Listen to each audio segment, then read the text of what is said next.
അമേരിക്കയിലെ ടെക്സസിൽ ഇന്ത്യൻ വംശജ വെടിയേറ്റ് കൊല്ലപ്പെട്ടതിൽ അന്വേഷണം നടത്താൻ FBI കഴിഞ്ഞ ദിവസമാണ് 21-കാരി സാവിത്രി ഷാൻ അടക്കമുള്ള 4 പേർ വെടിയേറ്റ് മരിച്ചത്. ഇറാനിൽ നടന്നുകൊണ്ടിരിക്കുന്ന സംഘർഷവുമായി സംഭവത്തിന് ബന്ധമുണ്ടാകാമെന്ന സംശയത്തിലാണ് അന്വേഷണ സംഘം.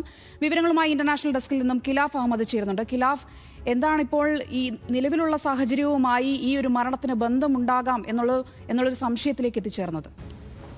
സോന, നമുക്കറിയാവുന്നതുപോലെ തന്നെ കഴിഞ്ഞ ദിവസമായിരുന്നു ഈ ഒരു വിദ്യാർത്ഥി കൊല്ലപ്പെടുന്നത്. ഈ വിദ്യാർത്ഥിയുടെ കൊലപാതകവും ബന്ധപ്പെട്ട് പ്രതിയുടെ വീട്ടിൽ നടത്തിയ അന്വേഷണത്തിൽ ഇറാനുമായി സംബന്ധിച്ച പതാകകളും അതേപോലെ തന്നെ മറ്റ് എഴുത്തുകളുമൊക്കെ കണ്ടെത്തിയതിനെ തുടർന്നാണ് FBI ഇപ്പോൾ നിലവിൽ ഈ ഒരു നിഗമനത്തിലേക്ക് എത്തിയിരിക്കുന്നത്. ഈ സംഘർഷവുമായി ബന്ധമുണ്ടാവാം എന്നാണ് ഇപ്പോൾ FBI അറിയിക്കുന്നത്. കൂടാതെ നമുക്കറിയാവുന്നതുപോലെ തന്നെ 21-കാരിയായ സവിത കഴിഞ്ഞ ദിവസം കോളേജിനടുത്തുള്ള ടെക്സസ് യൂണിവേഴ്സിറ്റിനെ അടുത്ത് വെച്ചാണ് കൊല്ലപ്പെടുന്നത്. ദൃക്സാക്ഷികൾ പറയുന്നത് അനുസരിച്ച് പ്രതി ഈ ഒരു SUV കാറിൽ വന്നിറങ്ങുകയും വെടിയുതിർക്കുകയായിരുന്നു. സവിതയ്ക്കൊപ്പം തന്നെ മറ്റ് 3 പേർക്കും കൂടി ജീവൻ നഷ്ടമായിട്ടുണ്ട്. കൂടാതെ 3 പേരുടെ നില അതീവ ഗുരുതരമായി തുടരുകയാണ്.